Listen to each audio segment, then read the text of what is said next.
Trauma. Kita biasa dengar trauma, childhood trauma kan. Trauma kerana kenangan-kenangan pahit ke benda yang terlalu sedih, pedih sangat kan. Maksud trauma ingatan lah ataupun trauma hati. Tapi pernah dengar tak skin trauma? Wah, sebenarnya kulit kita sebenarnya merakam memori juga. Kulit kita ni ada trauma dia juga. Contoh ya, perasan atau tidak, ada jeragat yang dah pudar, tiba-tiba muncul balik di kawasan yang sama dan gelap balik. Oh, saya sendiri perasan. Saya berulang kali juga mengalami situasi yang sama. Kan kita dah pulih, kita dah pakai macam-macam, dah jaga skincare apa semua. Tempat yang sama makin gelap. Dulu dah pudar, gelap balik. Kadang-kadang trauma kulit kita tu telah dikejutkan balik bila kita masak kan, api panas ataupun satu hari kita terdedah matahari begitu lama, dia akan mengejutkan balik trauma lama tu, melanin yang di situ tu, dia jadi aktif balik.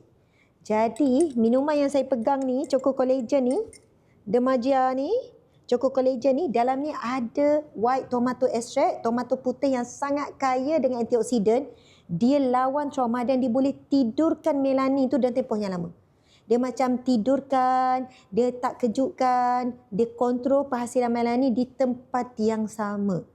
Jadi, kepada yang mengalami situasi ni, parut lah ataupun kesan-kesan bintik-bintik hitam di tempat yang sama berulang kali, anda wajib cuba Choco Collagen ni sebab dalamnya diperkayakan dengan tomato putih yang mana akan membantu trauma kulit yang berulang-ulang sejarah lama yang kita tak nak dah, kalau boleh pulih-pulih selamanya, insya-Allah.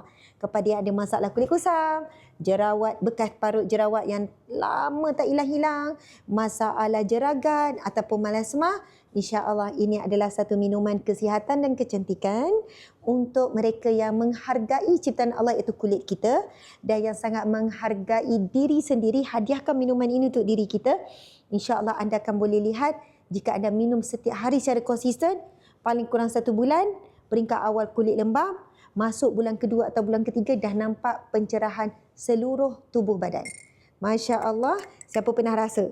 Kan saya dah minum setiap hari, saya minum, encik suami saya akan bancuh setiap pagi lepas subuh. Sedap sangat rasanya. Masya Allah. Dapatkan segera, tekan link di bawah.